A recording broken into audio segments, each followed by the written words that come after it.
La Guinée, riche en ressources et en culture, a été sous le joug du colonialisme français pendant une grande partie du XXe siècle. La présence française a laissé les Guinéens aspirer à l'autodétermination. Cette période a semé les graines de la résistance. Le désir de liberté a résonné au cœur de la Guinée, préparant le terrain pour un leader charismatique. L'administration coloniale française a souvent ignoré les besoins du peuple guinéen. L'éducation visait à assimiler les Guinéens à la culture française. Les ressources de la Guinée étaient siphonnées pour l'économie française. Cette exploitation a créé un mécontentement latent.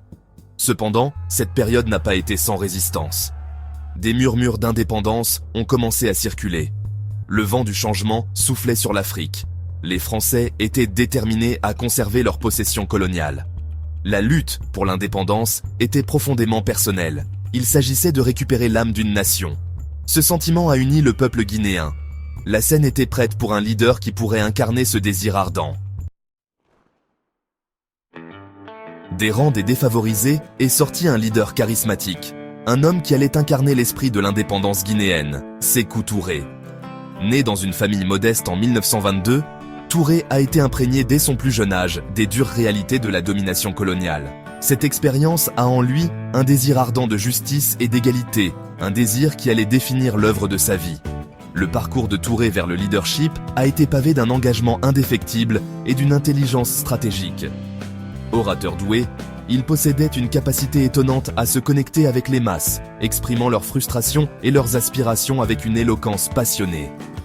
Ses paroles ont profondément résonné auprès du peuple guinéen, qui voyait en lui une lueur d'espoir, un leader capable de les guider hors des ténèbres du colonialisme.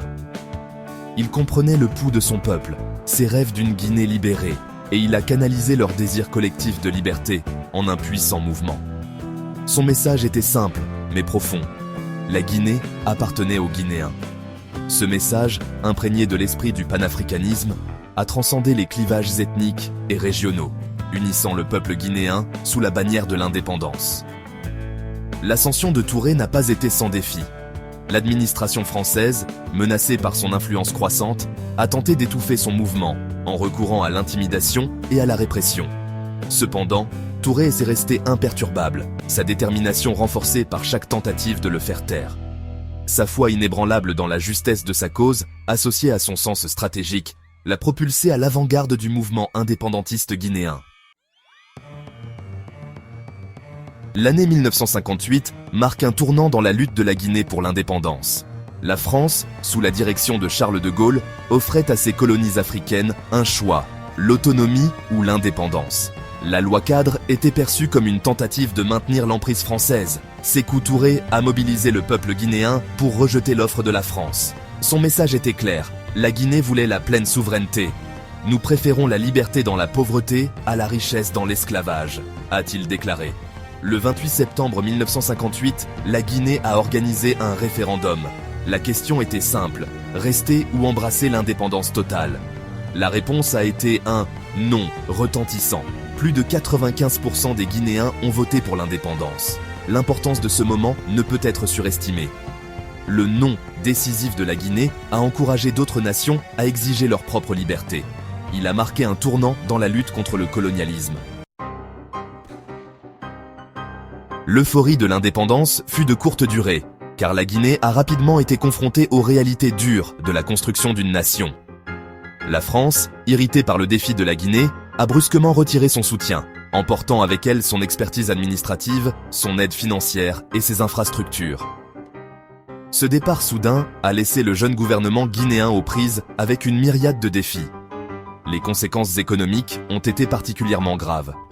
La France, autrefois principal partenaire commercial de la Guinée, a imposé un embargo commercial, paralysant l'économie guinéenne. Les biens essentiels se sont raréfiés et l'inflation a grimpé en flèche, plongeant le pays dans l'incertitude économique. Le retrait français a laissé un vide en termes de main-d'œuvre qualifiée et d'expérience administrative, entravant davantage le développement de la Guinée. Malgré ces difficultés, l'esprit d'autosuffisance s'est épanoui. Les Guinéens, unis dans leur quête d'un avenir meilleur, se sont ralliés à leur nouveau gouvernement, déterminés à reconstruire leur nation à partir de zéro. Cette période a vu une montée du sentiment national et un effort collectif pour surmonter les défis posés par l'indépendance. Cependant, le chemin vers l'autosuffisance était semé d'embûches. Le manque de ressources, couplé aux pressions extérieures, présentait des obstacles importants. La démocratie naissante de la Guinée était confrontée à des divisions internes, alors que des rivaux politiques se disputèrent le pouvoir à l'ère post-coloniale. Les défis étaient immenses, mettant à l'épreuve la résilience d'une nation déterminée à tracer sa propre voie. Alors que la Guinée naviguait dans les eaux turbulentes de l'indépendance, Sékou Touré, salué comme le père de la nation, consolidait son pouvoir. Il a assumé le rôle de président, inaugurant une ère marquée à la fois par le progrès et la répression. Touré, animé par sa vision d'une utopie socialiste, a mis en œuvre des réformes radicales. Sous sa direction, la Guinée a adopté un modèle socialiste, nationalisant les industries. L'éducation et les soins de santé ont été prioritaires, et des progrès significatifs ont été réalisés. Le gouvernement de Touré a également défendu les droits des femmes, plaidant pour une plus grande participation de celles-ci. Cependant, le règne de Touré a également été marqué par l'autoritarisme.